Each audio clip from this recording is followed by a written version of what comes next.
Welcome to this Sleepy Spine Unwind Meditation. I'm so glad you're here. Tonight, together, we are going to guide your nervous system, release the day from the back line of your body.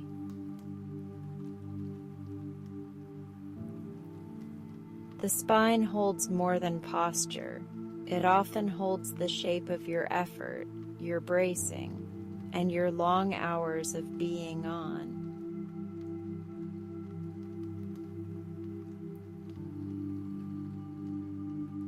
Before we continue, if you're listening right now, you're warmly invited to say hello.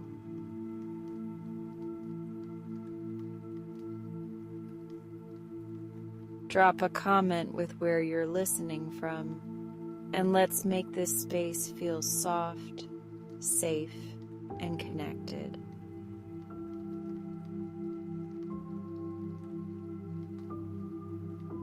Gently, we're going to unwind that effort slowly, as if we're loosening a ribbon that's been tied for too long.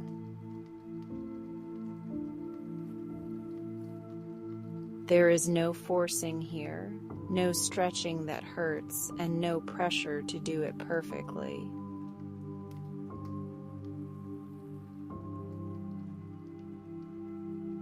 If anything feels uncomfortable or tender, you can soften around it, skip it, or simply breathe with kindness. Find a position that feels supportive, like the surface beneath you is doing most of the work. If you are lying down, let your head settle into the pillow, as if it has finally found the right shape.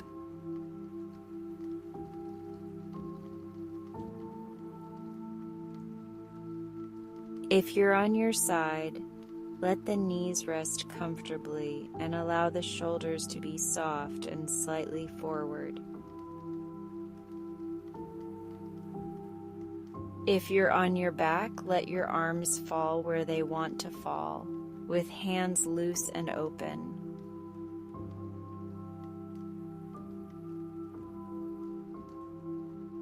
If you're seated, let your spine be tall but not rigid, like a candle standing quietly without strain.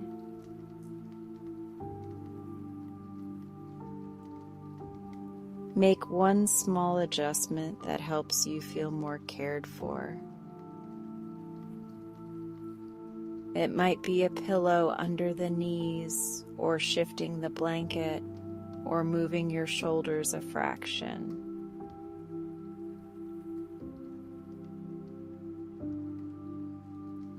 It might be relaxing your tongue from the roof of your mouth, which often changes the whole body.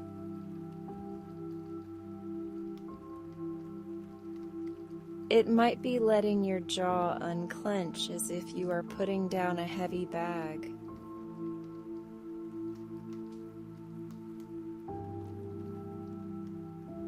Small adjustments matter, because safety is built from small signals. Now allow your eyes to close if that feels comfortable, or soften your gaze if you prefer to keep them open. Let the muscles around the eyes become heavy, like curtains lowering at dusk.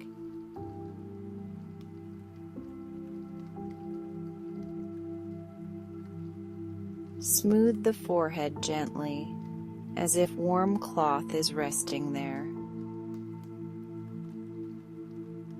Let the space between the eyebrows loosen, and notice how that loosening changes your breath.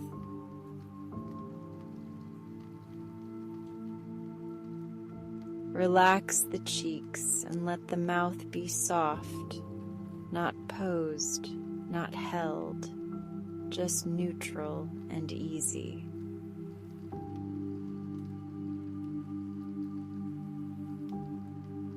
Take a slow inhale through the nose, not forced, just steady. Exhale gently, as if you are sighing out the edges of the day.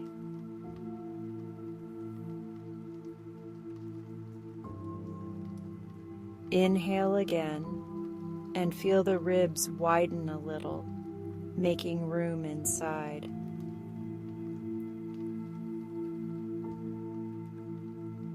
Exhale again, and let the ribs settle back in, like a quiet room returning to stillness.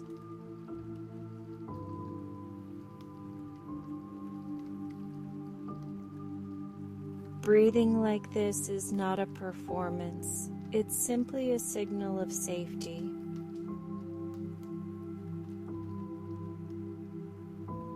Now bring your attention to where your body meets support.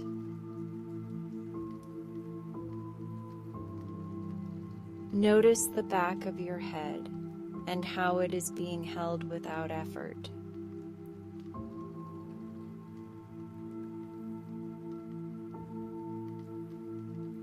Notice the shoulder blades and let them widen on the exhale.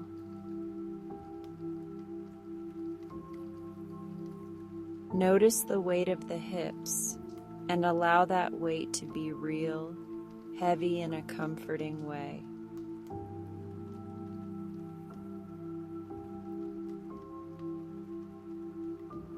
Notice the backs of the legs and the way gravity can become a gentle helper.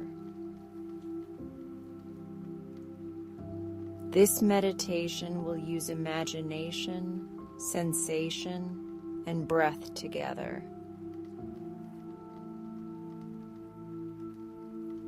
Imagination helps because the nervous system responds to soothing pictures like it responds to soothing touch.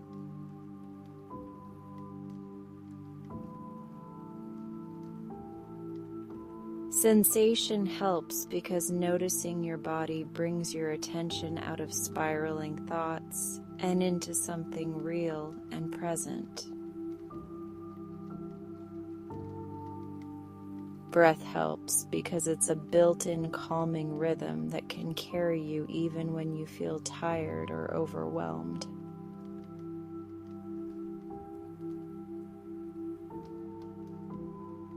And the spine is our pathway because the spine is the central line that often holds the day's tension like a stacked set of stones.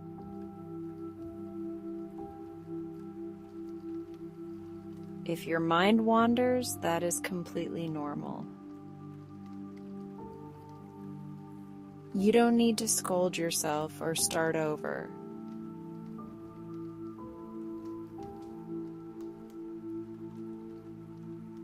Just return to the next sentence, the next breath, or the next place along the spine.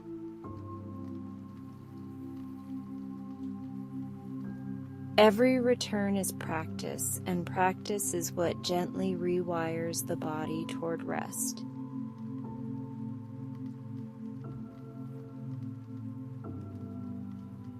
Even drifting off is allowed because sleep is welcome here.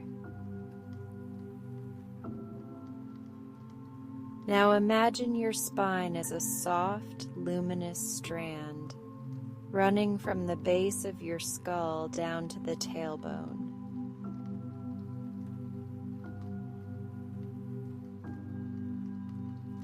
You don't have to see it clearly. You can simply sense the idea of a gentle line through your back.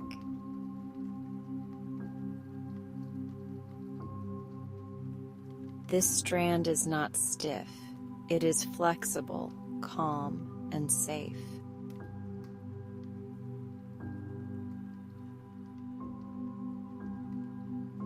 Along the strand are small points of light, like lanterns, one for each place that holds you upright.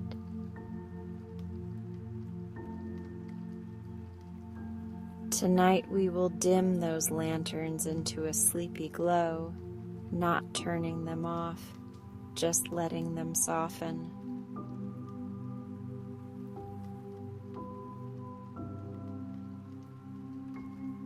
Begin at the very top, at the base of the skull, where the head meets the neck. This is a place where thinking often gathers, where you might hold tension without noticing.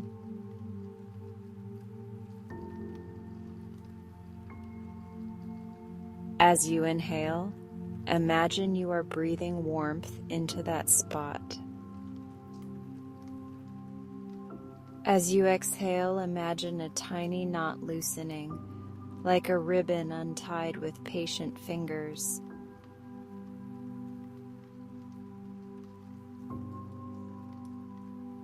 Let the back of the head feel heavier, and let the neck feel longer, not stretched, just unbraced.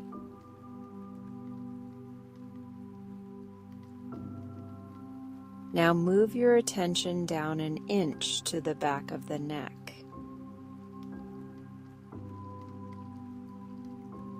Notice if the neck is holding up more than it needs to, as if it's still trying to stay alert.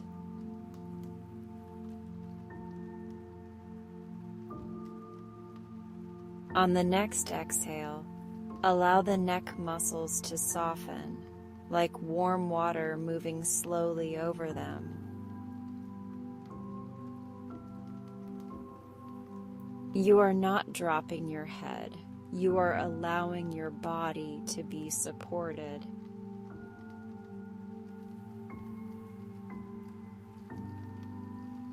If you feel any tenderness, you can simply breathe around it, like giving it more space.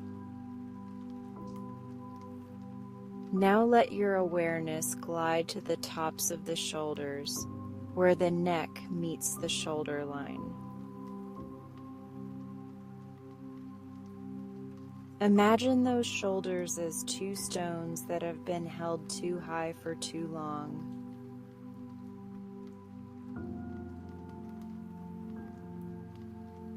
With your next exhale, let the stones sink down into the earth of the bed or chair. Let the shoulders drop even a millimeter, because a millimeter is still a message of relief.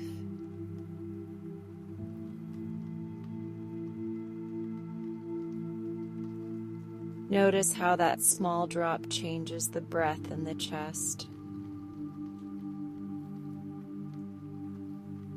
Now move your attention to the upper back, behind the heart area.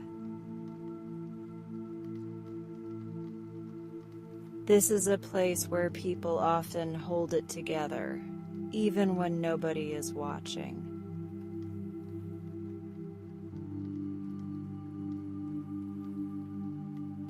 On the inhale, imagine the upper back gently widening. On the exhale, imagine the upper back melting, like ice turning into calm water.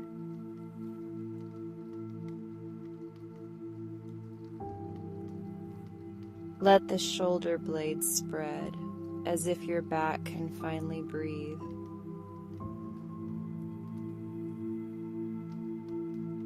Now allow your attention to travel down to the middle back. This area often carries the posture of your day, the leaning forward, the bracing, the trying.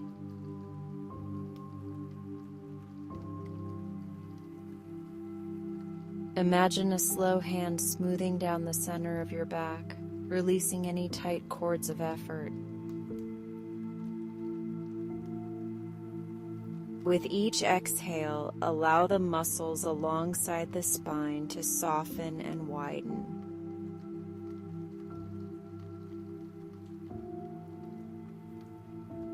If thoughts appear, place them gently to the side and return to this slow, smoothing sensation. Now move down to the lower back. The lower back often holds responsibility, like it must keep everything stable on its own.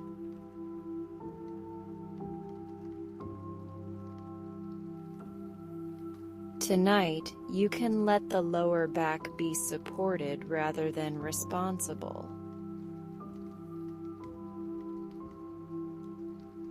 Imagine warmth pooling there, like a heated blanket set on the gentlest setting.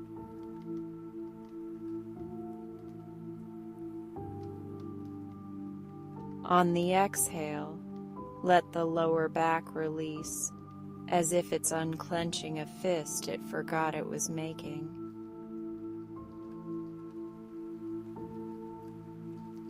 Now come to the sacrum, the broad, steady place at the base of the spine.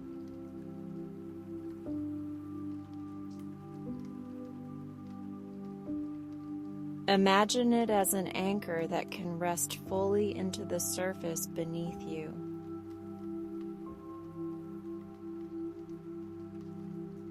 As you exhale, let that anchor drop into stillness, held and safe.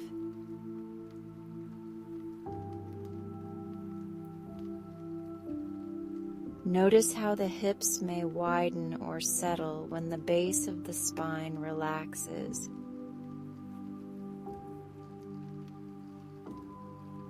Let that settling happen without forcing it.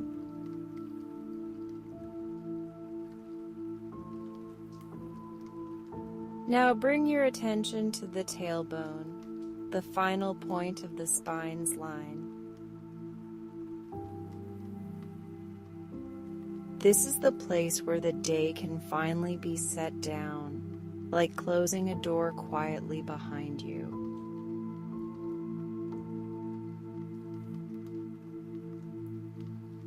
As you exhale, imagine the tailbone relaxing downward and inward, like it's finding its comfortable home.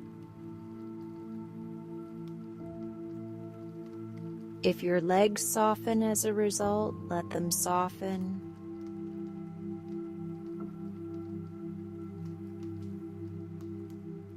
If your belly loosens as a result, let it loosen, because a soft belly is a powerful signal of safety.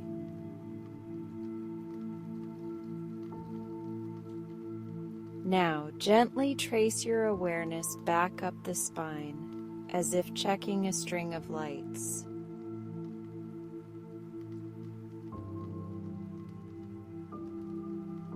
Notice which lights feel bright with effort and which feel dim with calm. Anywhere that feels bright, you can breathe there again, like turning the dimmer switch down one notch.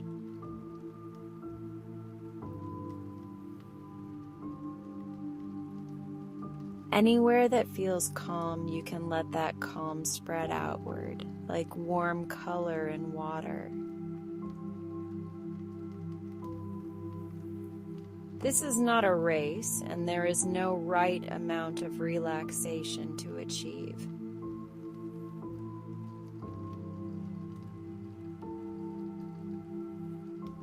Now we'll add a gentle rhythm to the unwind so the body can follow something steady.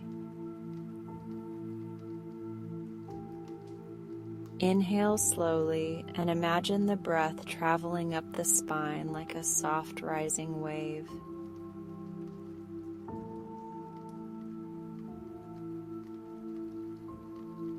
Exhale slowly and imagine the breath traveling down the spine like a warm settling wave. Inhale, the wave rises, bringing space. Exhale, the wave settles, bringing ease.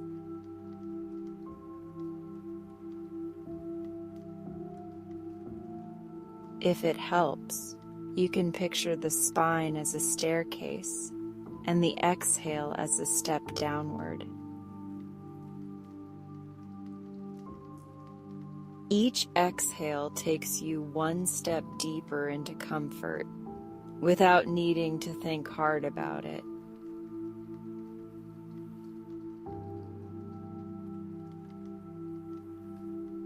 Your body already knows how to descend into sleep when it feels safe. So we are simply offering safety again and again in small, believable ways.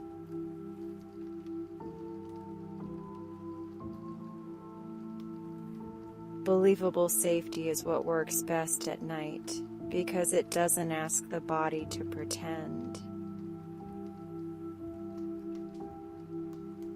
Now check in with the jaw again because jaw tension often mirrors spine tension. Let the teeth separate slightly and let the tongue rest heavy and calm.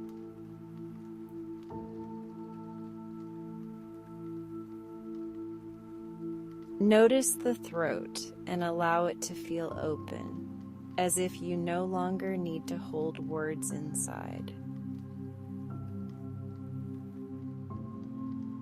Notice the chest and allow it to rise and fall without effort.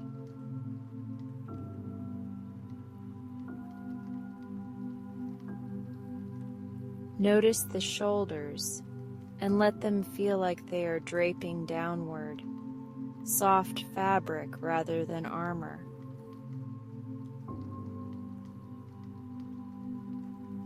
Now notice the arms and hands, because hands often hold invisible tasks. Let the fingers uncurl and let the palms feel warm and empty.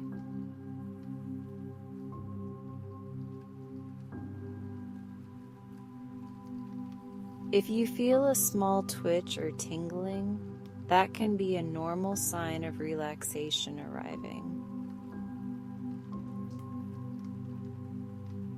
Allow the arms to feel heavy, as if they are sinking into the support beneath them.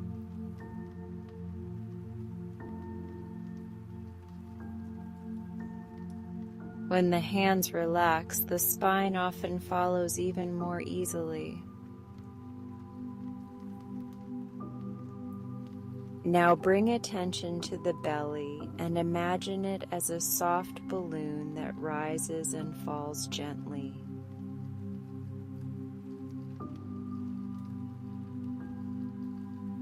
On the inhale, the belly rises like a calm tide coming in.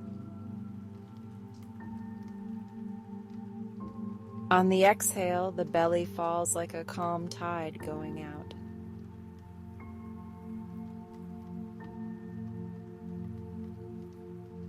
Let the belly be unguarded, because guarding keeps the spine braced.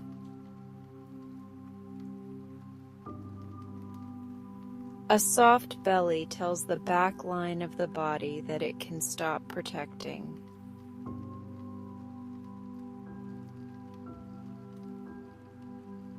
Now imagine a warm line of light tracing along the spine one more time, from the base of the skull to the tailbone. This light is not bright, it is sleepy, like moonlight behind a thin curtain.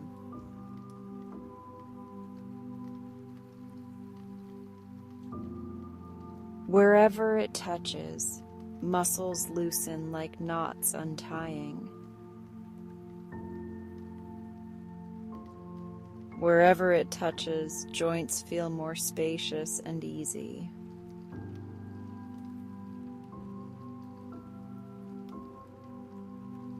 Wherever it touches, the day slides off like rainwater slipping down glass.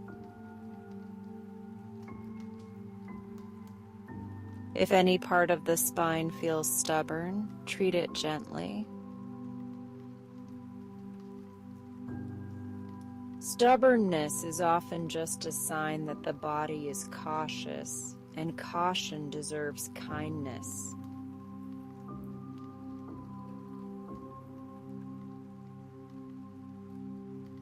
You can breathe into that spot as if you are offering it warmth and time. You can imagine placing a soft, warm compress there and letting it do the work for you.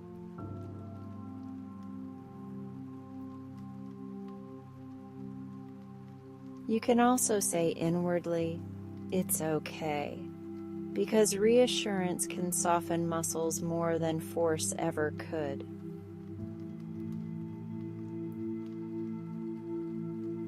Now let's add a simple unwind phrase to pair with the exhale if you'd like.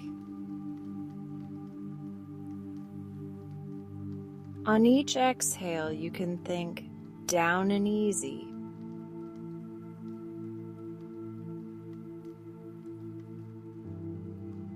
or you can think soften and sink,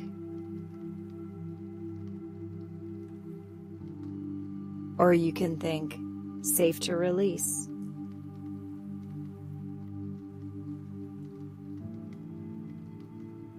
If words feel distracting tonight, you can skip them completely and simply feel the exhale move through your back. Take a breath in and feel the spine gently lengthen without effort.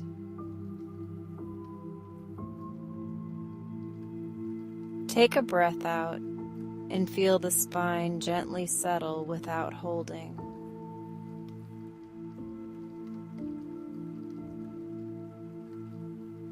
Notice the quiet space between breaths, because that space is where sleepiness often begins.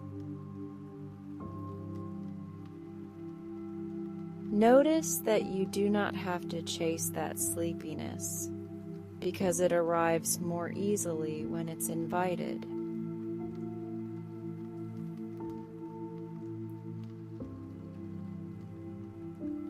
You are creating the invitation by making the body a calmer place to be. If you wake later in the night, you can return to a mini version of this unwind.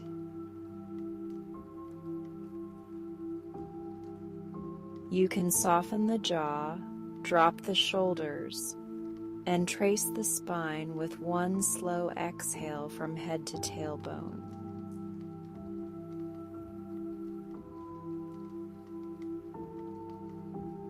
You can imagine the day sliding off your back again, like water returning to the earth. You can do it once or twice, then let yourself rest, even if you are still awake.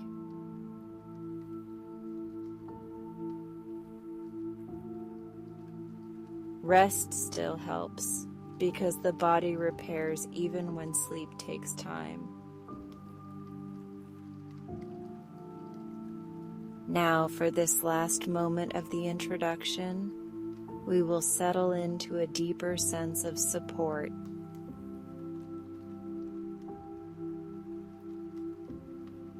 Feel the back of the head heavy. Feel the shoulders wide and low.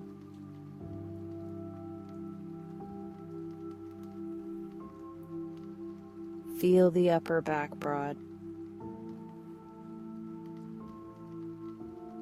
Feel the middle back soft.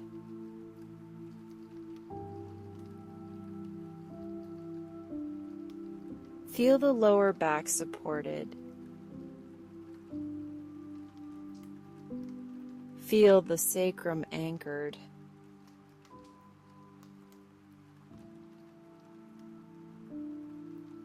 Feel the tailbone resting. Let the legs be loose and let the feet be relaxed, because when the foundation releases, the spine can fully unwind.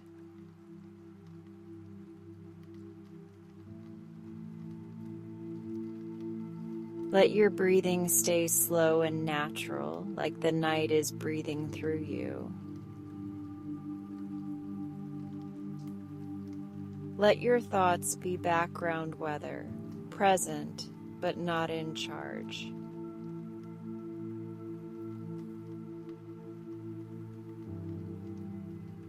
Let your body be the main focus, because the body is where calm becomes real. In a moment, we will continue beyond this introduction, unwinding the spine even more slowly with longer pauses for drifting.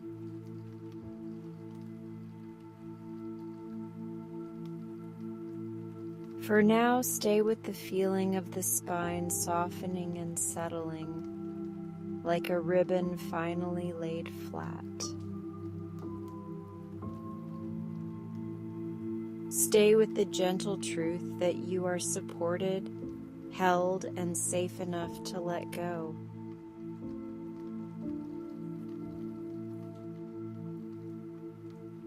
And as your backline releases, allow the rest of you to follow, one quiet breath at a time.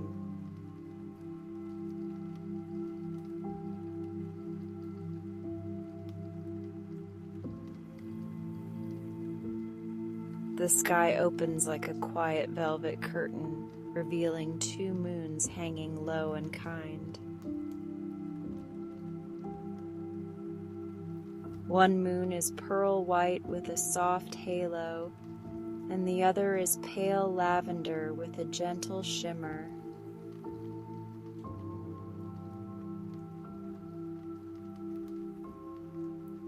Between them stretches a hammock woven from moonlight threads and calm, silvery air.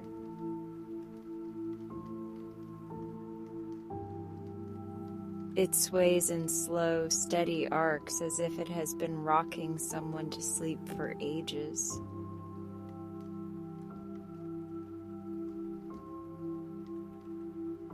You drift closer without effort, as though the night is guiding you by the hand. Your steps feel weightless, like walking on the hush between breaths.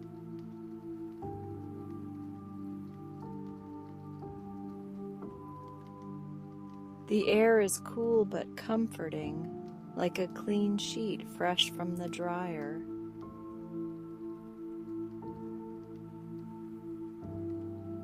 A faint scent of night flowers and rain-washed stone follows you gently.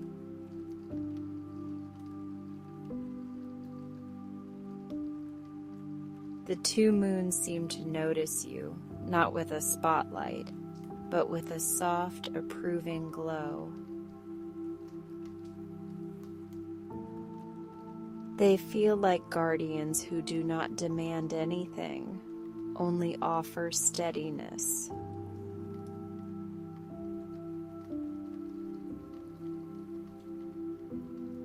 Beneath the hammock, the world is not a planet, not an ocean, and not even a horizon.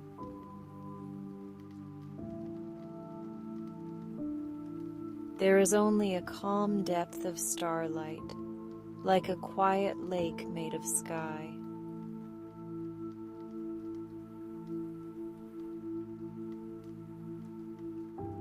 Tiny constellations drift slowly below, moving like lantern boats on dark water.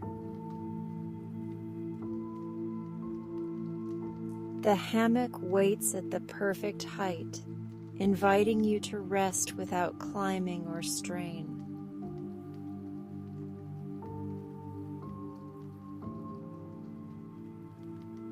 A small ladder of light appears for a moment, then steadies as if it has always been there.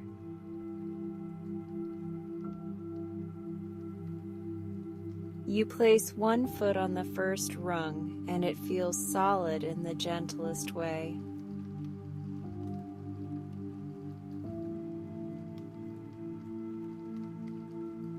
Your body knows exactly how to move, slow and careful, with no hurry. .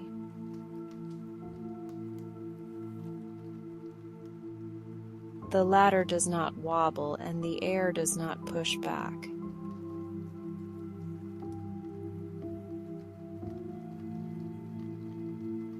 Everything here is designed to make it easy to let go.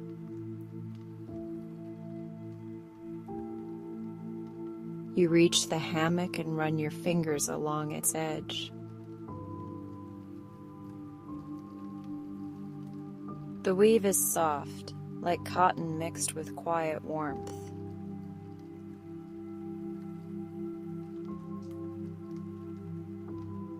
It holds a faint glow that does not shine outward, only inward. It feels like a place that keeps your comfort close, like a secret.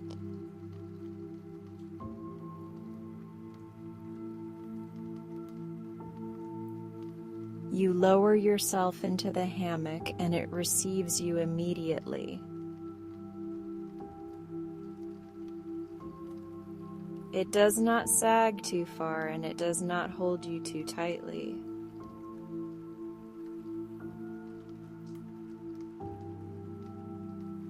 It cradles you like a gentle hand that understands tiredness.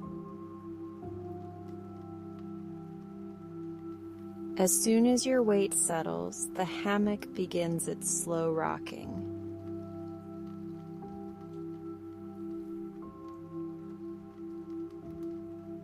The motion is smooth and steady, like a calm tide moving in and out.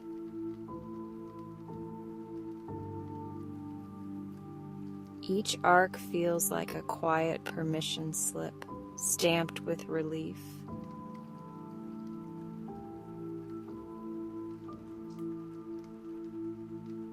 Above you, the pearl moon hums a sound you almost cannot hear.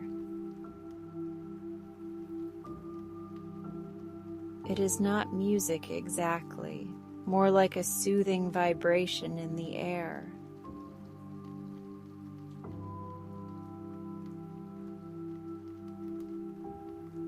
The lavender moon answers with a softer tone, like a lullaby made of light.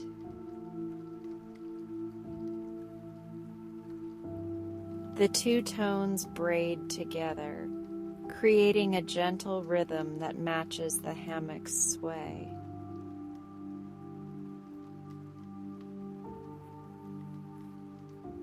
You feel the rhythm settle behind your ribs, steady and reassuring. Your breathing begins to follow it without being told.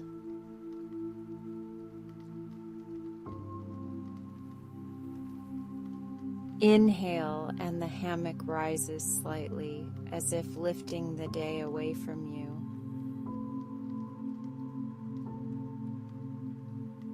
Exhale, and the hammock settles, as if laying the day down somewhere safe.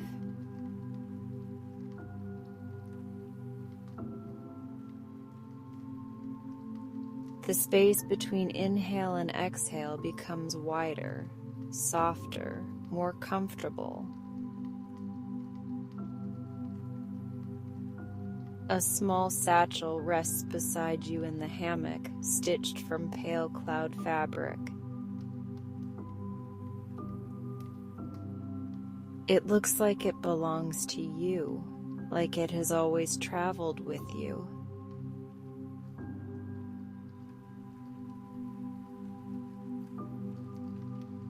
The clasp opens on its own with a tiny click that feels satisfying.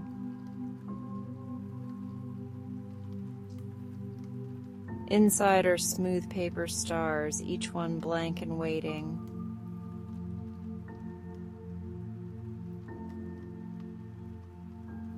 There is also a pencil made of graphite and moonstone, cool to the touch. You understand, without needing instructions, that the satchel is for what you have been carrying.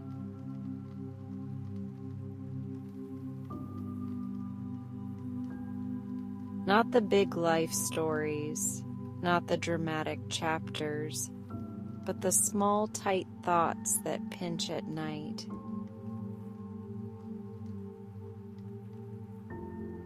The ones that whisper about tomorrow, about mistakes, about what might go wrong.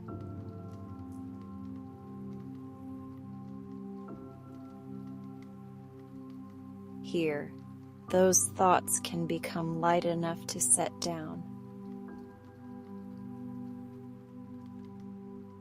You take the first paper star and hold it in your palm.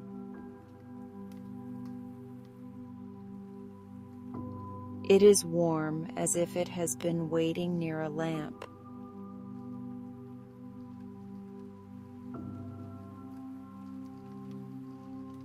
A worry floats into your mind, not sharply, but like a leaf drifting into view.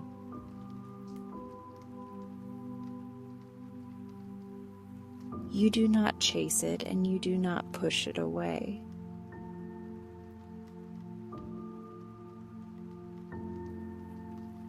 You simply let the worry rest on the paper star, like ink appearing without effort. Maybe it becomes a word, or a short phrase, or even a simple feeling.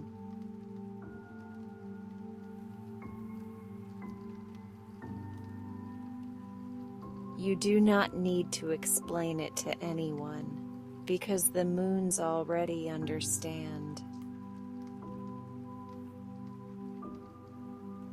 You fold the paper star once, twice, and it becomes a tiny, soft packet.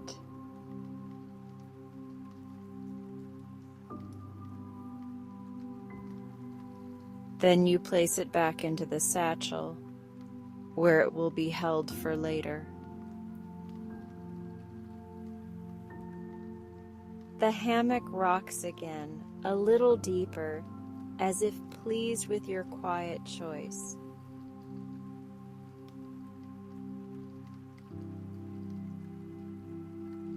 The pearl moon brightens by a hair, not to wake you, but to comfort you.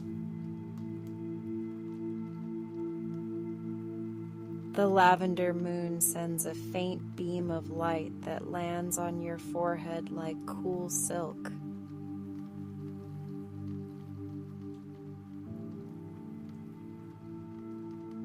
That beam loosens the space between your eyebrows.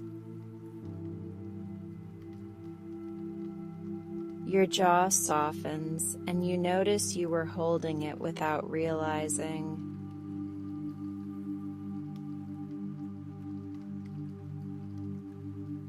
Your shoulders melt into the hammock's weave, finally unhooking from the day.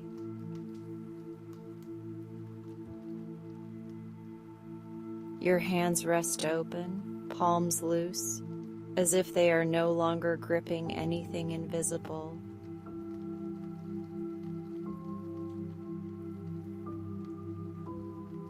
Below you, a slow river of stars begins to drift from left to right.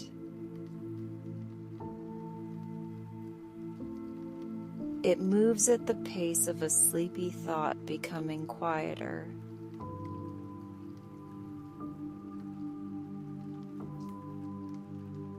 Among the stars are tiny floating lanterns, each one no bigger than a teacup.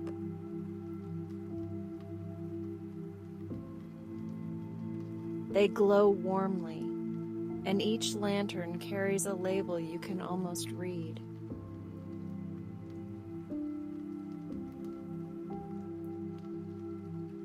One lantern says, "Not now," and another says, "Tomorrow is enough."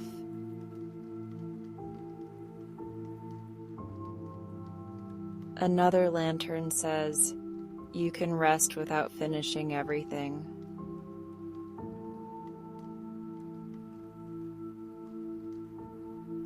They float by like gentle reminders, never demanding your attention.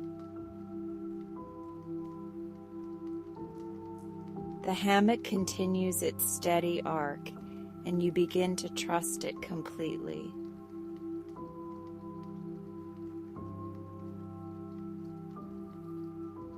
You do not brace for the movement because the movement is predictable and kind. Each sway feels like being carried across a quiet bridge.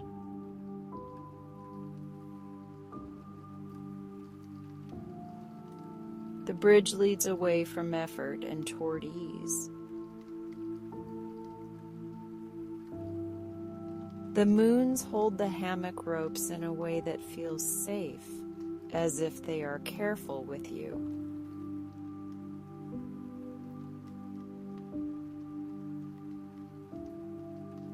The ropes are thick strands of pale light, strong and gentle at the same time.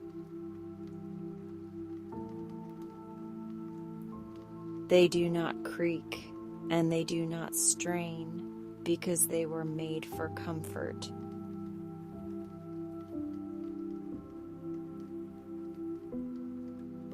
A breeze passes, soft and warm, like a sigh through curtains. It brings a whispering sound, as if the sky is turning pages in a distant book.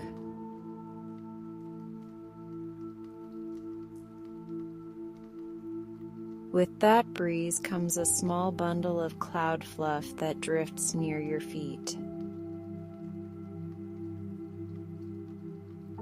It settles like a cushion, supporting your ankles and calves.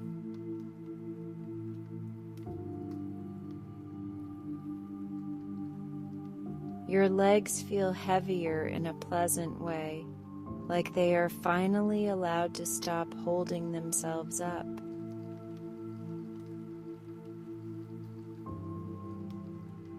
The heaviness spreads slowly into your knees and thighs.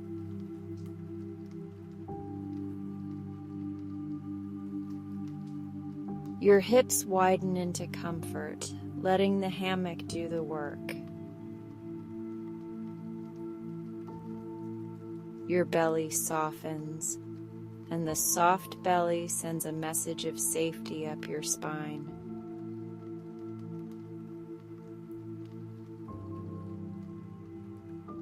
The lavender moon tilts slightly, and a faint pattern appears on its surface.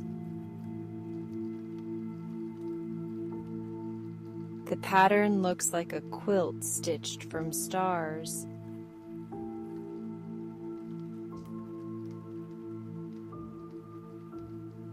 You realize the quilt is for you. A gentle beam extends from the lavender moon and drapes the quilt of light across your chest and shoulders.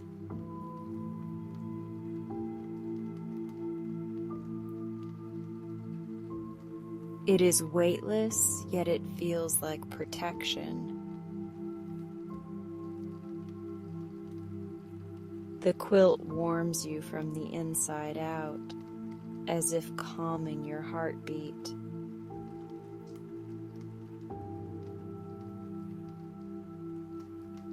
Your breath deepens naturally, no pushing, no forcing. Inhale feels like receiving comfort.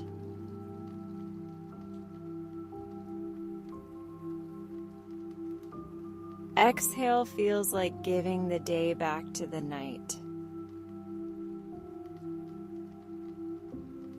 Another paper star waits in the satchel, and you pick it up gently. A different worry appears, maybe a replay of a conversation or a question you did not answer perfectly.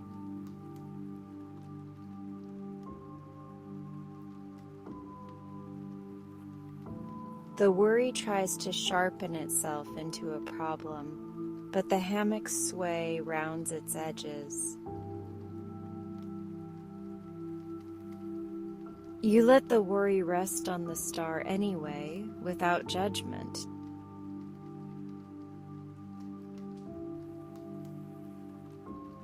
You fold the star and place it back in the satchel, where it becomes quiet.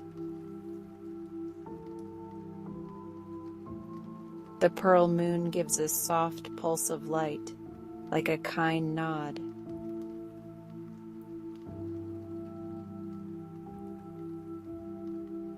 It feels like the universe saying, handled, held, not tonight. The sky around you begins to sparkle more slowly, like it is settling into stillness.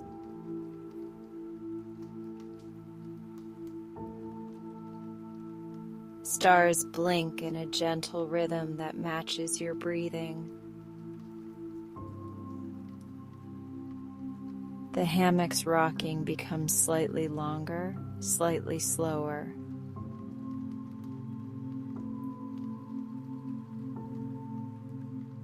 You feel yourself drifting toward a calmer layer of the night. In this layer, thoughts float farther away like clouds passing over a quiet lake.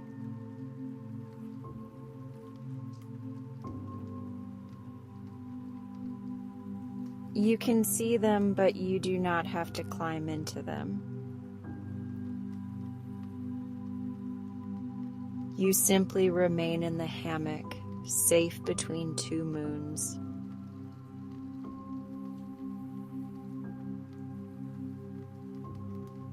Below, the lantern river curves, and you see a small dock made of starlight.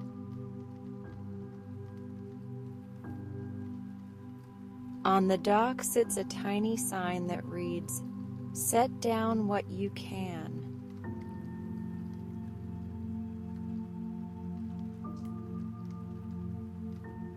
Beside the sign is a bowl that looks like it was carved from a smooth moonstone.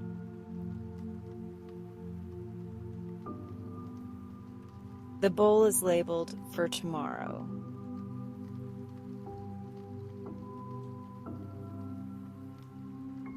A quiet understanding settles in your chest like warmth. You do not need to fix everything now because tomorrow can hold its own.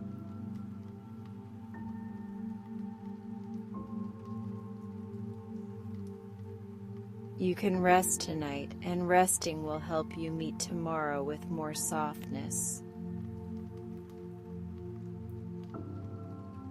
The hammock sways, and you imagine lowering the satchel down toward the dock.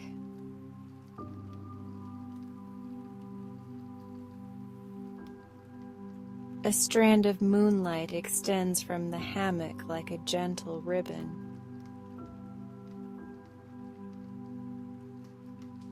It carries the satchel carefully, without dropping it, without rushing it.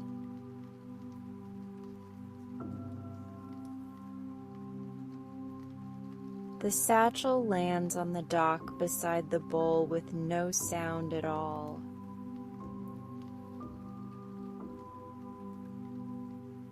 One by one, the folded paper stars drift from the satchel into the bowl.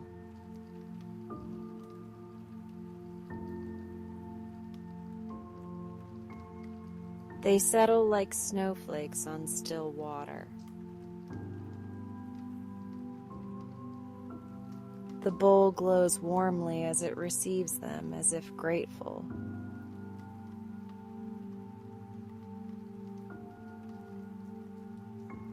You feel lighter, not because your life changed, but because your grip loosened. The dock's sign brightens slightly, then dims again, like it has completed its task.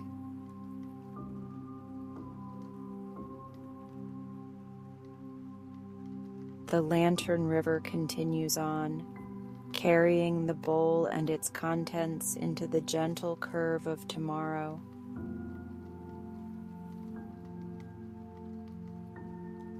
You do not need to follow it because it knows the way.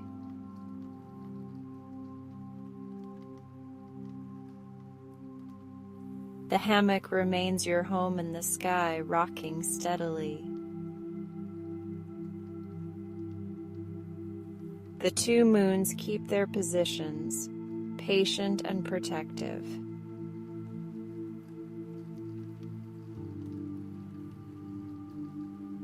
A soft sound reaches you, like distant chimes in a warm breeze.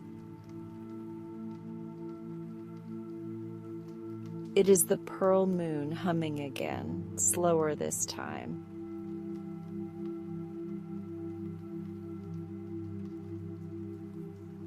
The lavender moon answers with a lower, calmer tone. Together they create a heartbeat-like hush in the air.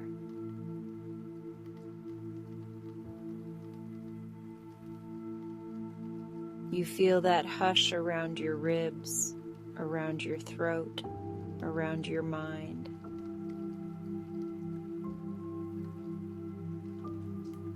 It quiets the urge to check, to plan, to prove.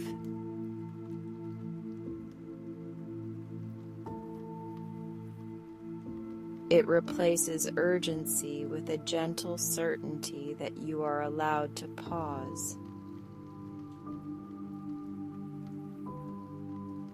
The hammock's weave seems to adjust, supporting your spine with perfect ease.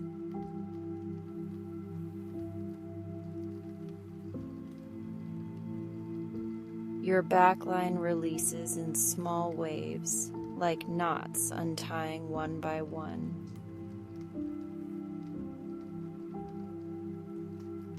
The base of your skull softens.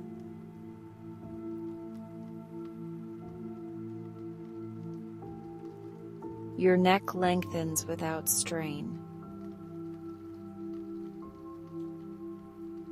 Your shoulder blades widen and settle.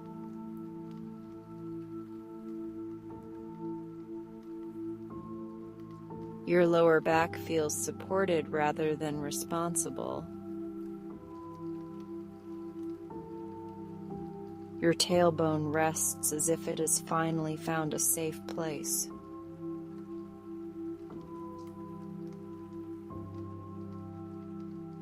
You notice the quiet space between thoughts growing larger.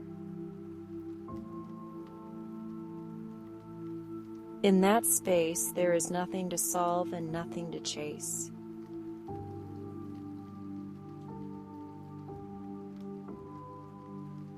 There is only the slow rocking and the calm light.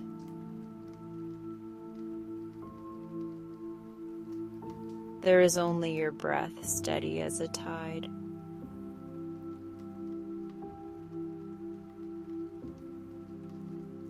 There is only the soft assurance that you are held. A small constellation drifts close, shaped like a gentle swing.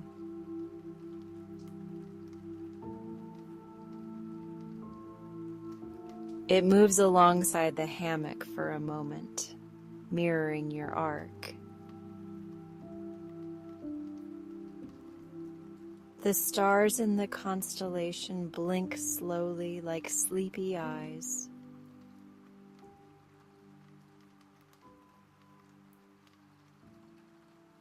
You sense the constellation offering companionship without words.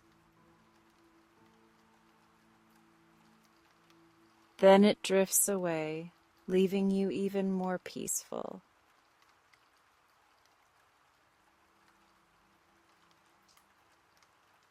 The sky deepens to a darker blue, like ink spreading softly across paper.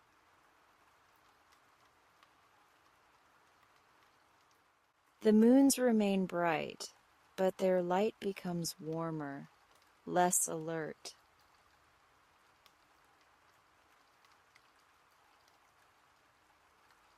The hammock's rocking slows again, lengthening the time at the far end of each sway.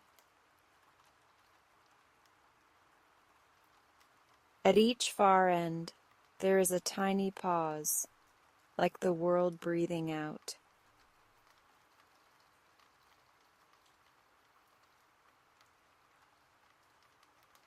Those pauses feel deliciously safe, as if nothing can reach you there.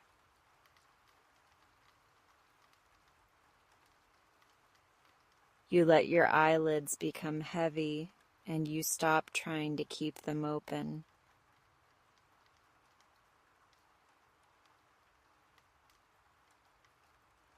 The heaviness is not resistance, it is surrender. Your face smooths and your jaw stays loose.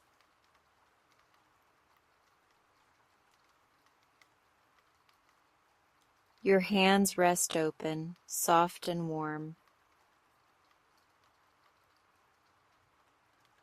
Your breath stays slow with an easy exhale that lingers.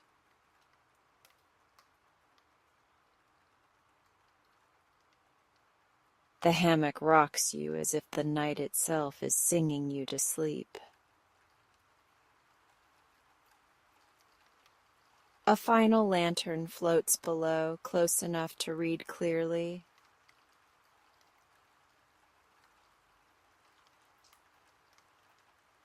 Its label says, "Enough for today." It glows once, warmly, and the light spreads up like a soft wave.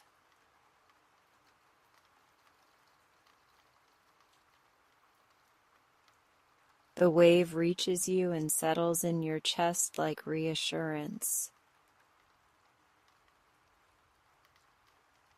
You feel the smallest smile appear, relaxed and private.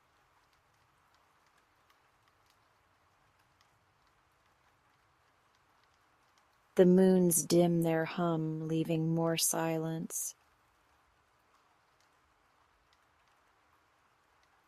The hammock continues, steady and slow, rocking you in arcs of relief.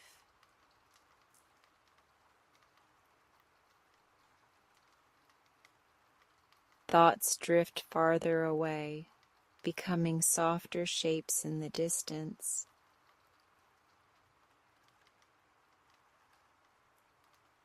Your body remains here, safe and comfortable, doing nothing but resting.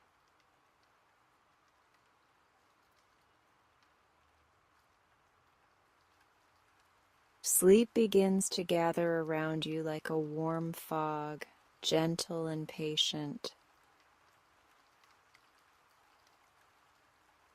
You do not need to reach for it, because it is already finding you.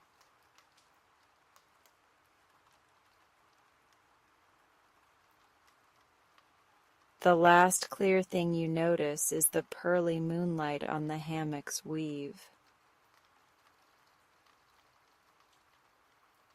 It looks like threads of calm stitched into a soft cradle.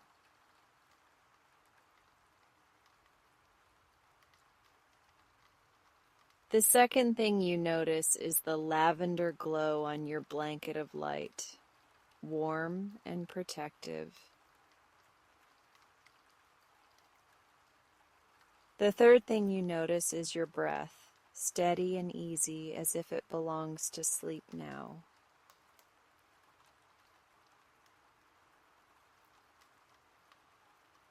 Then even noticing becomes too much effort and you let it fade. The hammock sways and the pause at each end grows longer.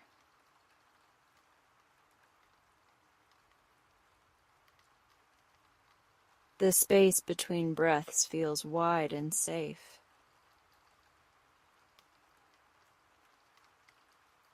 Your mind quiets into a soft blankness that is not empty, only restful.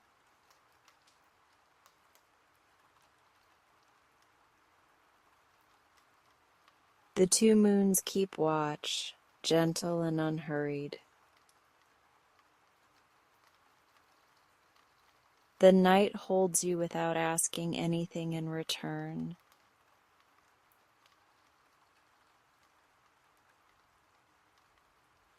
And as you drift deeper, you can trust that everything you set down will still be there tomorrow, but softer.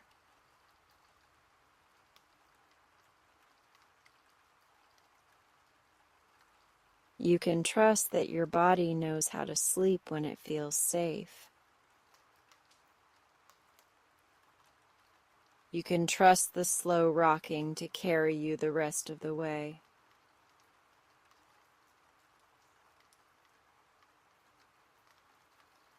You can trust the two moons to keep the hammock steady between them.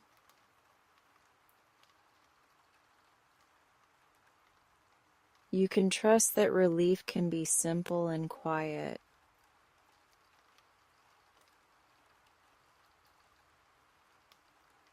The hammock rocks once more, and your whole body settles into comfort.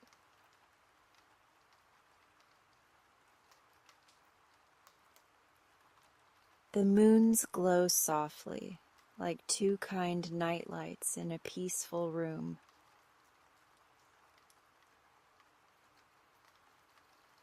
Your breath remains slow, your face remains soft, and sleep arrives gently.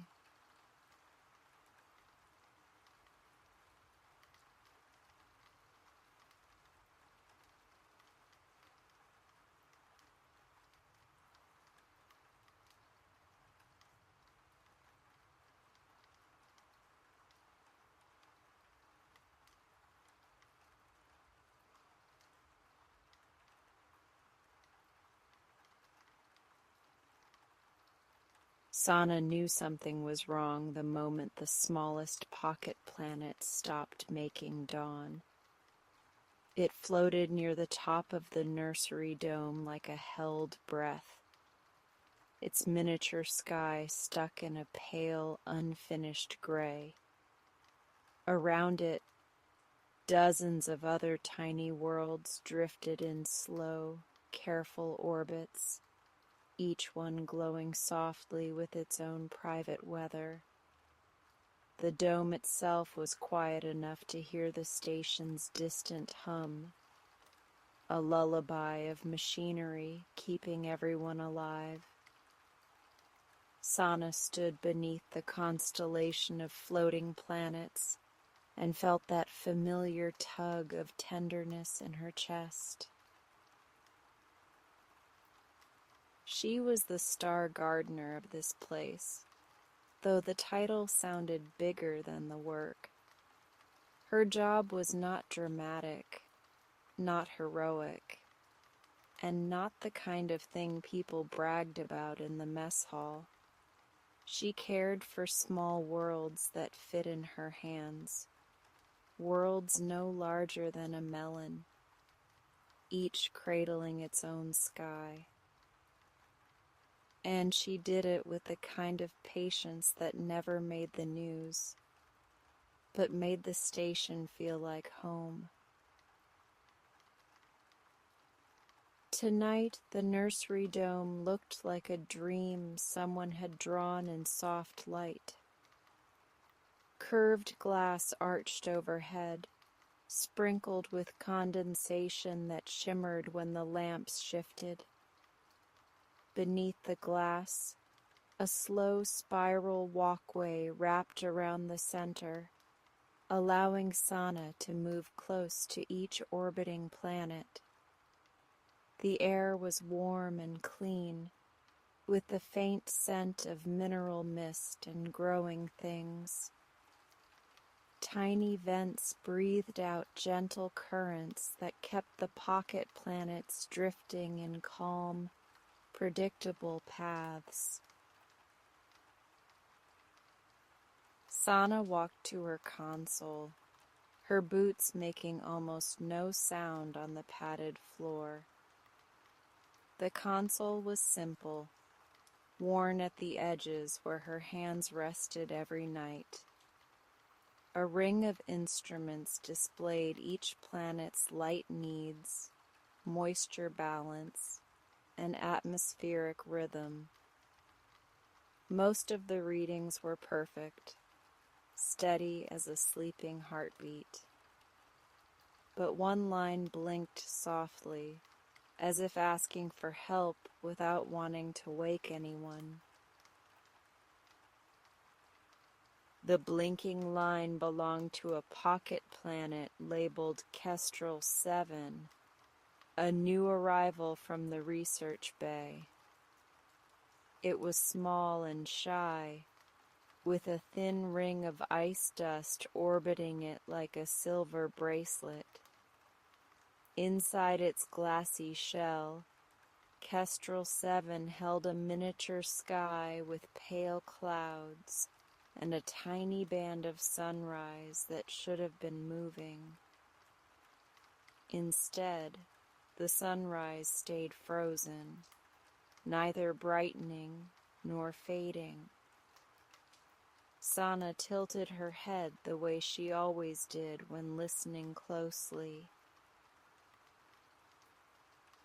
She had learned that pocket planets responded to attention the way living things did.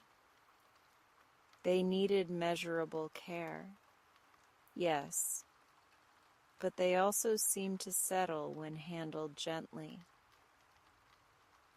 Sana wasn't sure if that was science, or simply the way her own calm changed her movements. Either way, she treated each planet like it could feel her intentions, and usually that was enough to make the work feel peaceful. She stepped onto the spiral walkway, moving toward Kestrel 7's orbit. As she walked, she passed other worlds that hummed with quiet life.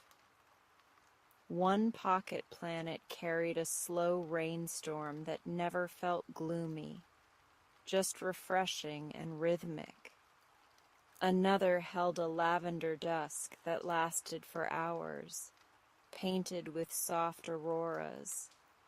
A third had tiny floating lantern lights that drifted across its sky like glowing seeds. Sana's favorite planet was called Lullaby Reef, and it always smelled faintly of salt and warm sand. It carried a miniature ocean inside, so calm that it seemed to breathe. When she adjusted its light, the water would gleam like moonlit silk, and Sana would feel her own shoulders drop. She passed it now and offered a small smile, like greeting an old friend. Lullaby Reef drifted on, steady and content. Kestrel 7 came closer on its orbit, moving like a slow satellite of comfort. Sana raised her hands and waited for the planet to float within reach. When it did, she caught it carefully, palms open, fingers relaxed. It was warmer than she expected, as if it had been storing sunlight it never got to use. The planet's surface was smooth and slightly textured, like polished stone. She held it near her face and looked into its sky. The miniature clouds inside were thin, almost hesitant. The horizon line was faint, as though the planet couldn't decide what time it was supposed to be. The stalled sunrise hovered like a question. Sana breathed out slowly and let her mind go quiet. She had a rule in the nursery dome. If she rushed, the planets responded with jittery readings, as if the whole system caught her urgency. So she moved as if she had all the time in the universe, even when the station schedule said otherwise. She began by checking Kestrel 7's moisture field with a small scanner wand. The wand beeped softly, confirming the planet was hydrated, stable, and not in immediate distress. Next, she checked the planet's light intake. Kestrel 7's light setting was correct on paper, but the internal sky wasn't responding. Sana frowned gently, the way someone frowns at a sleepy child who won't wake. She tapped the console control on her wrist and lowered the brightness by a fraction. The sunrise inside Kestrel 7 didn't move. She raised the brightness slightly, then lowered it again, careful not to shock the internal weather. Still, the sunrise stayed stuck, like a page in a book that wouldn't turn. Sana's thoughts tried to sharpen into worry. If Kestrel 7 couldn't regulate its cycle, it might collapse into a constant twilight, which could destabilize the microatmosphere. But worry was not useful here, so she softened her breath and returned to listening. Sana felt a warm satisfaction, because this was what she loved most about the nursery. The dome didn't only grow pocket planets.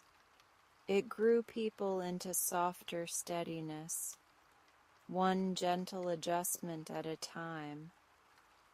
Sana had been grown that way too, even if she hadn't noticed at first.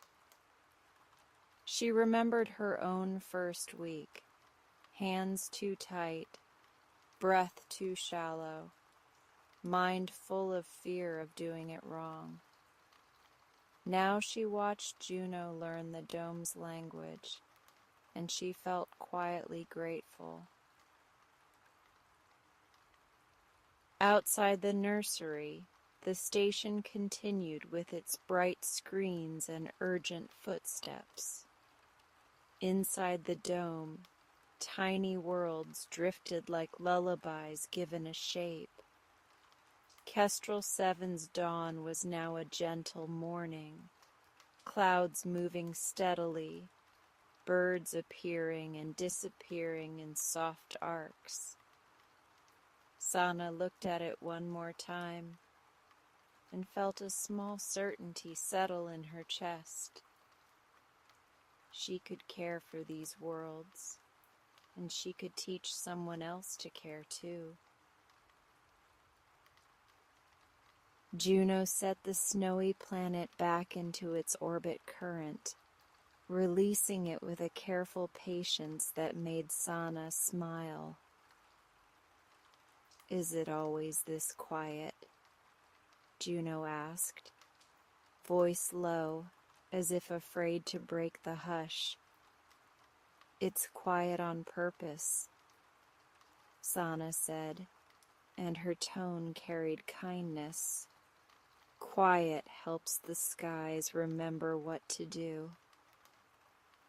Juno nodded like that was the simplest truth in the universe. Sana returned to her console and logged the changes from the night's work.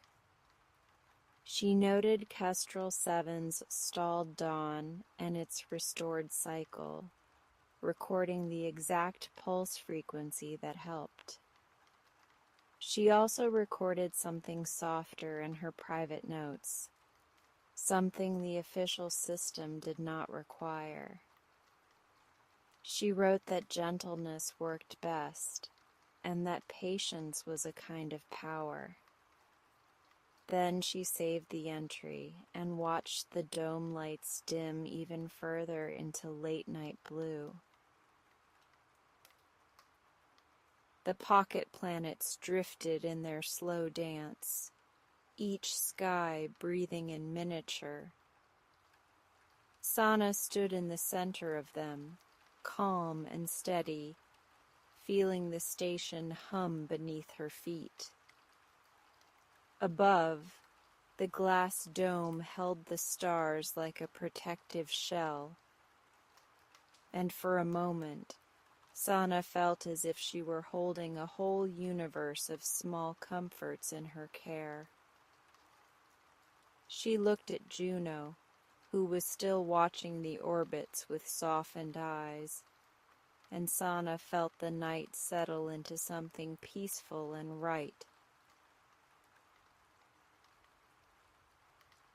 Juno's nervousness doesn't disappear all at once, but it begins to soften at the edges, like frost melting in a warmed room.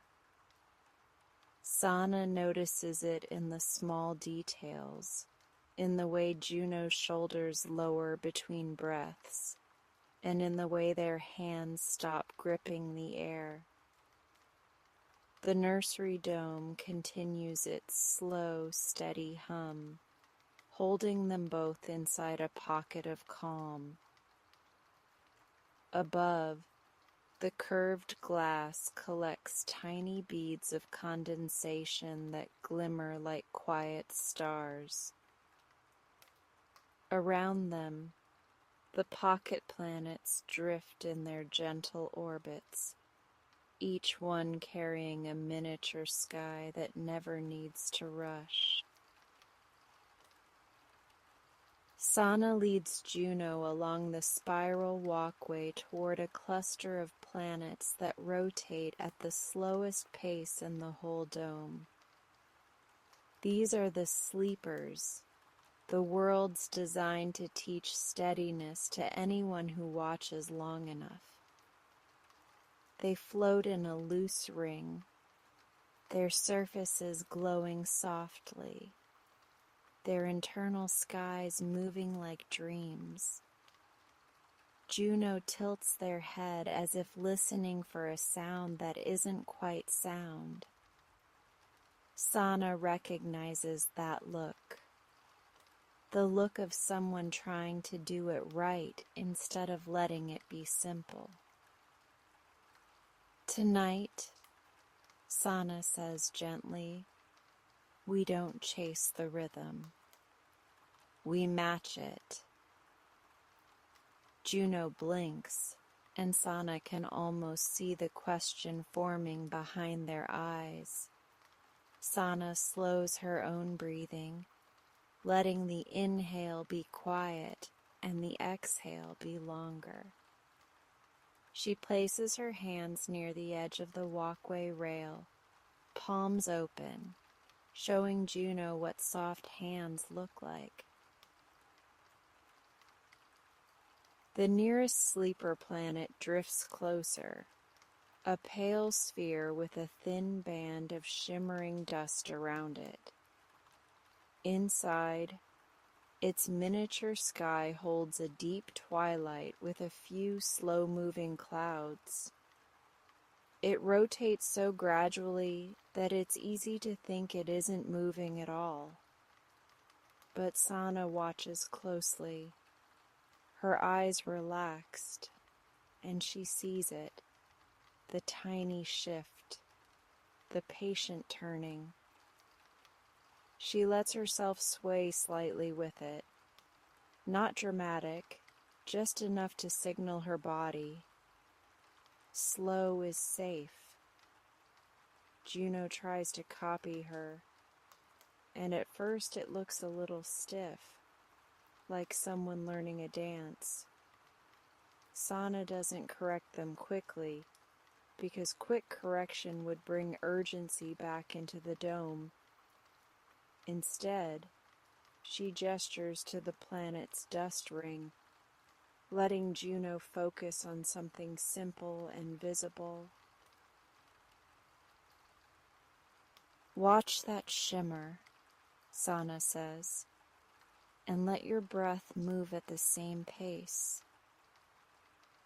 Juno nods, swallowing, then exhales slowly as the dust ring glides forward by a fraction. The difference is almost invisible, but Sana sees it immediately. Juno's exhale lengthens, and their shoulders drop another millimeter, like a latch clicking open. Sana smiles softly, not to praise, but to reflect calm back at them.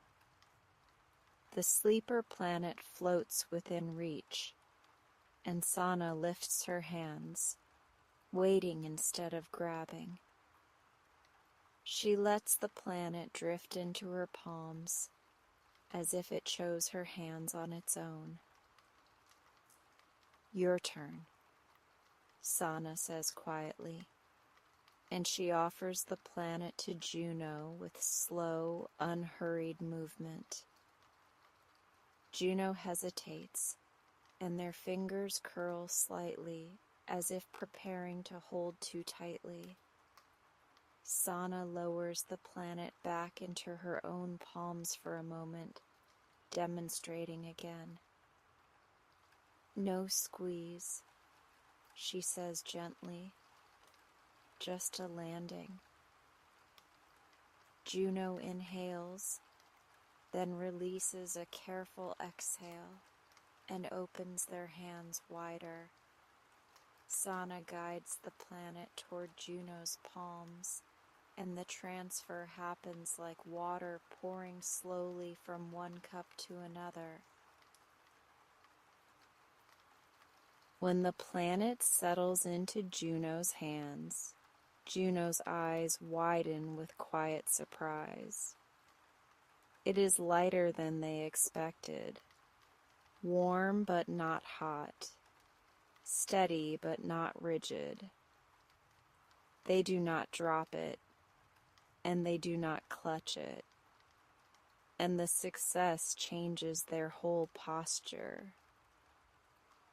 Sana watches the trainee's shoulders loosen, as if their body has finally received proof that soft hands can still be safe.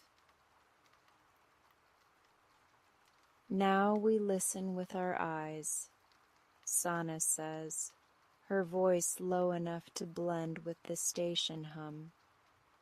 Juno looks into the miniature sky, and Sana can tell they are trying not to blink too hard.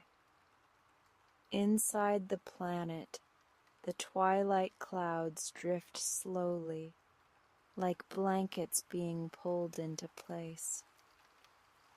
A faint aurora appears, a ribbon of pale green that moves with the planet's rotation. Juno's breath catches, then becomes smooth again, as if the aurora taught them how. Sana checks the planet's reading panel on her wrist and finds the numbers calm and steady. The planet doesn't need much, only a touch of patient light to keep its rotation comfortable. Sana reaches to the dome's overhead controls and lowers the nearest lamp by a single notch. The light shifts from bright white to a softer blue, like evening settling into a room. Juno watches the change and notices how the planet's internal sky becomes even smoother. It's like it relaxes, Juno whispers, and the whisper sounds almost relieved. Sana nods, because that is exactly what happens. They relax when we relax, Sana says, and she lets the sentence hang like a gentle truth. Juno looks down at their hands. then back into the tiny sky, as if realizing their own body matters here. For a moment, the trainee's face looks younger, softer, less guarded. Sana guides Juno to return the planet to its orbit stream. She points to the slow current of air that carries the planets in a circular path, invisible but steady. Juno waits, watching for the right moment, the way Sana taught them. They don't push the planet into motion. They simply place it where the current will find it. When the current catches it, the planet glides away as if grateful for the gentle release. Juno's shoulders lift with a small, quiet pride, then soften again as they remember the dome's pace. Sana feels proud too, but she keeps it calm, because calm is the language of this room. She leads Juno to a second sleeper planet, this one darker, with a miniature sky full of slow silver rain. The rain falls in delicate threads that sparkle like beads, never harsh, never heavy. Juno watches it and swallows, as if the sight itself is soothing. This one teaches patience, Sana says, because it never changes quickly. Juno nods and opens their hands again, a little more naturally this time.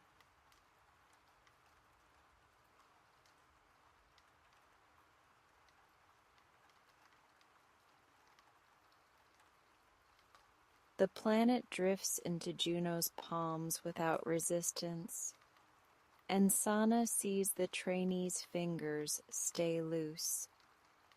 They are learning, not by thinking harder, but by matching what they see.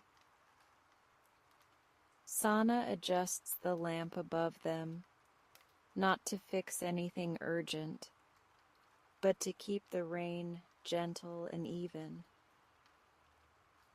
As the minutes pass, Juno's breath begins to synchronize with the slow rotations. Inhale as the planet turns into its softer side. Exhale as the clouds drift and settle. Juno's body stops twitching with anticipation, and their stance becomes quieter. Sana watches, and a warm sense of rightness spreads through her chest.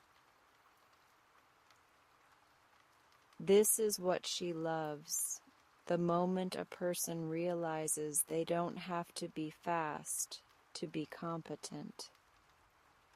They don't have to be loud to be useful. They don't have to prove themselves every second to deserve their space.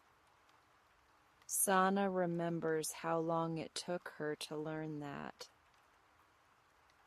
She remembers her first nights in the dome, hands too tight, mind too busy, trying to impress the silence.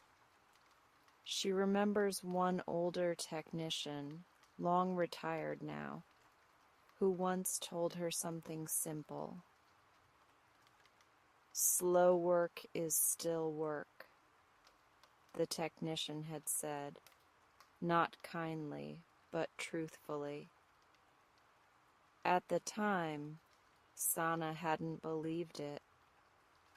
She had been trained by station life to equate speed with worth. But the pocket planets had taught her otherwise, night after night, until her body finally trusted it. Now she watches Juno experiencing that lesson in real time. The trainee's gaze stops darting around for cues and starts resting where it is. Their jaw loosens, and their eyebrows smooth, and their breaths begin to feel like they belong here. Juno returns the rainy planet to its orbit, and the motion is clean and gentle. No flinch, no scramble, no apology. Sana feels the dome's lights shift into deeper night mode. The overhead glow changes from soft blue to a dim violet, making the whole nursery look like a dream held inside glass. The station hum becomes quieter, or maybe Sana's attention simply becomes more relaxed. The pocket planet's internal skies brighten and dim according to their own schedules, unbothered by human urgency. Sana feels her own heartbeat slow, syncing with the room. Juno stands beside her, watching the orbit ring like someone watching a campfire. I thought I'd mess it up, Juno admits softly, the confession slipping out like a tired breath. Sana doesn't laugh, and she doesn't dismiss it. Instead, she nods, because being seen in that fear matters. Most people think that at first, Sana says, because the station trains us to hurry. Juno looks down at their hands again, flexing their fingers slowly. They didn't feel like they were shaking as much, Juno says, almost surprised. Sana smiles gently. That's because you stopped fighting the rhythm, she says. You let the rhythm carry you. They walk toward the center console where Sana logs the night's care cycles. Juno watches as Sana inputs small adjustments with steady precision. Sana doesn't treat the data like a test. She treats it like a story the dome is telling her. Cloud density stable, rotation steady, light intake balanced, microatmosphere calm. The words might be technical, but the meaning is simple. Everything is okay. Sana hands Juno a small tablet with the rotation schedule of the sleeper ring. Pick one, she says, and tell me what you notice. Juno hesitates, then selects the planet labeled Wisp 3, a pale sphere with a faint blush of sunrise inside. They study the schedule, then look up at the orbiting planet, matching numbers to movement. After a moment, Juno's face softens with recognition. It turns more slowly when the dome light dims, Juno says, voice steadier now. Sana nods, pleased. And what does it need? Sana asks, in the tone of someone inviting discovery. Juno glances back at the readings, then at the planet, then back again. A little more warmth, Juno says, but only a little. Sana lets Juno adjust the light. Juno lifts their hand toward the control panel, and Sana notices the trainee's fingers stay relaxed. Juno lowers the light temperature by a fraction, moving slowly as if the control itself might startle. The dome responds with a soft shift, and Wisp 3's miniature sunrise becomes smoother, peach blending into gold. Juno exhales, and this time the exhale sounds like confidence arriving quietly. "You did that," Sana says, and she means it. Juno's eyes brighten, and they nod, still careful not to celebrate too loudly. Sana watches the trainee absorb the moment, letting it settle into their body like a warm drink. This is how gentle confidence forms, not in one giant leap, but in small, steady proof. Proof that soft can still be capable. The last dome light begins its final fade, dimming toward the midnight setting. The nursery grows darker, but not empty, because the pocket planets glow from within. Their miniature skies become the main light source now, drifting blues, soft golds, quiet auroras, and delicate rain shimmer. It feels like standing inside a cluster of tiny dreams. Juno's breathing slows as if the glow is teaching them again. Sana feels something inside her chest settle into place. It is the feeling she sometimes gets at the end of a good shift, when the dome is calm and the planets are steady. But tonight it is deeper, because she has watched someone else find steadiness too. She realizes she is not just maintaining worlds, she is passing on a way of being, a way of moving through life without constant bracing. Juno looks around the dome one last time, eyes reflecting the soft glow of the planets.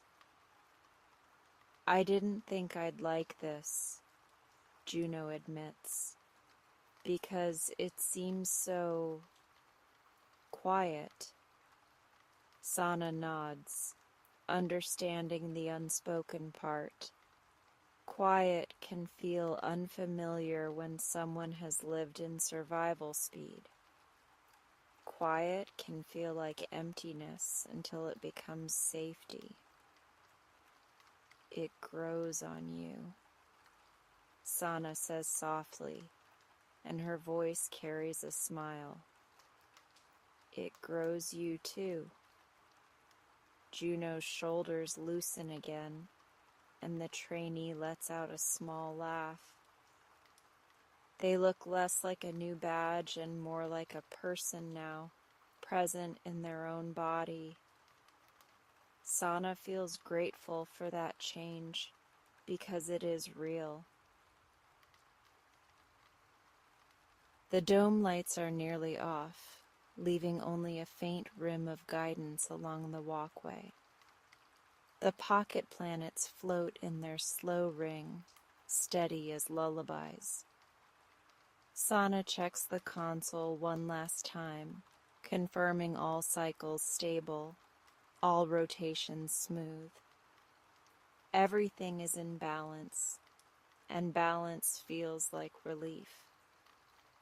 She turns the console to night keep mode, letting the automatic systems handle the gentle maintenance.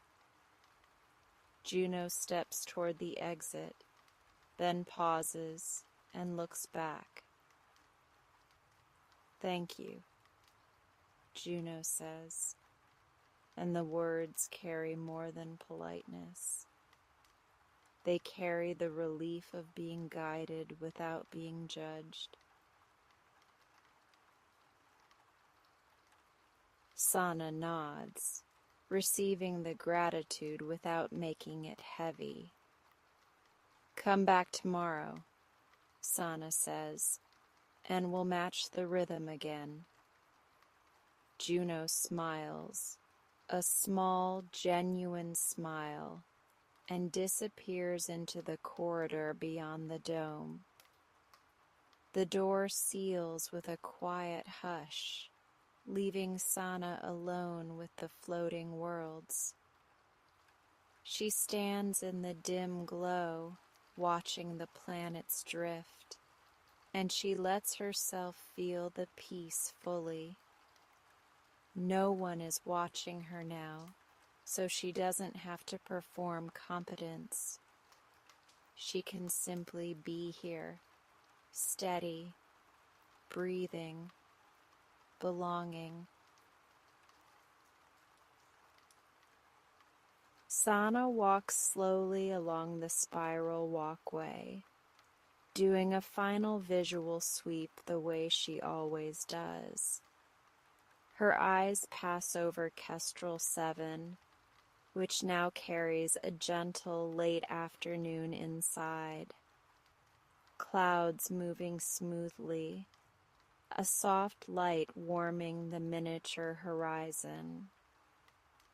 She passes Lullaby Reef, whose tiny ocean glows faintly like moonlit silk. She passes a planet that holds nothing but wind, and the wind looks like pale ribbons drifting lazily. Each world feels like a quiet promise that gentleness can be real even in space. Sana stops in the center of the dome and looks up. The glass ceiling shows distant stars, sharp pinpoints against the dark.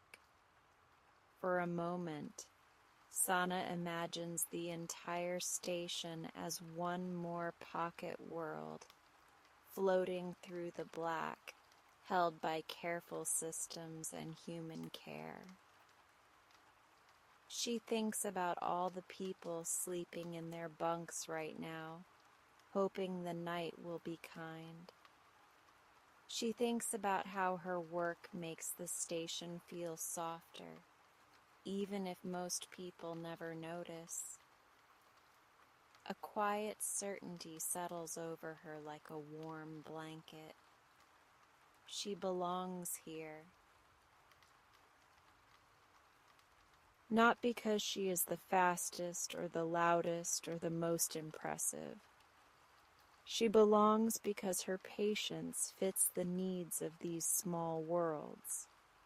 She belongs because she can listen and wait and offer gentle light at the right time.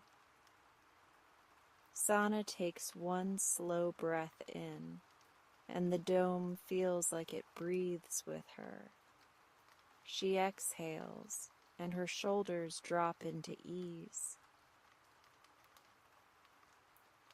She lets her hands rest at her sides, fingers loose, palms open. The pocket planets drift in their steady arcs, and their miniature skies continue their calm cycles. The last dome light fades completely, leaving the nursery lit only by the soft glow of tiny worlds. Sana stands among them, quietly certain, peacefully at home among small worlds.